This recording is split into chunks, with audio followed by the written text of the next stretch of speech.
Lahore high court نے ایک اور رکن قومی اسمبلی مدثر قیوم کو نااہل قرار دیا ہے۔ جعلی ڈگری کی بنیاد پر ان کا تعلق مسلم لیگ نون سے ہے اور وہ گوجرانوالا سے رکن قومی اسمبلی منتخب ہوئے تھے۔ تو یوں اب تک تقریباً 1 درجن کے قریب اراکین قومی و صوبائی اسمبلی نااہل قرار پا چکے ہیں جعلی ڈگری کی بنا پر۔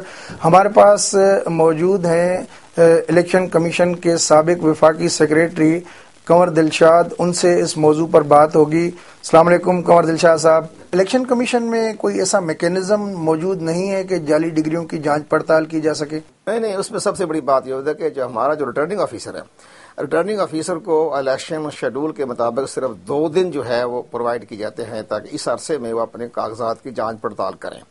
اب ایک کانسٹیٹوئنسیز میں تقریباً 15 سے 20 سے زائد کینڈیڈیٹس جو ہیں ان کے درمیان کنٹیسٹ الیکشن ہوتا ہے، تو اس لحاظ سے اس کو ریٹرننگ آفیسر کو جب تک اس کا اپوننٹ اس کو نشاندہی نہ کریں گے اس کی ڈگری جعلی ہے، تو اس کے پاس کوئی ایسا میکانزم نہیں ہے کہ وہ اس کی ڈگری دیکھ کوئی اندازہ لگائے کہ جعلی ہو رہی ہے۔ تو یہ جو اہلیت کے حوالے سے اتنے سخت قوانین ہیں اور ان پر عمل درآمد نہیں ہوتا، اور تو اس کی ذمہ داری کس پہ عائد ہوتی ہے؟ اس کا سیلنگ ہوتا ہے کہ جو اس کا اپوننٹ ہوتا ہے اسی کی ذمہ داری عائد ہوتی ہے۔ اس سے اب اگر کسی کے خلاف درخواست آ بھی جاتی ہے تو بڑا ایک ہائر ایجوکیشن ہے، پھر یونیورسٹیز ہیں، پھر رجسٹرار ہیں، پھر کالج ہیں، ان سے ڈگریاں طلب کرنا، ریکارڈ طلب کرنا، ایک کافی اس میں کوئی ٹائم لگتا ہے۔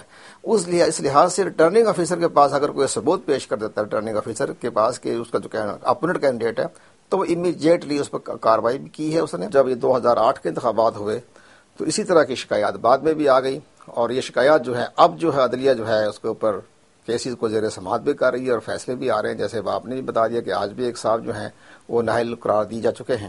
تو یہ الیکشن قوانین جو ہیں ان میں بھی کچھ سکم ہے کہ جس کا فائدہ اٹھا کے جو ہے وہ لوگ اس طرح آ جاتے ہیں اور جو ہے ان کو بہتر کرنے کی گنجائش موجود ہے؟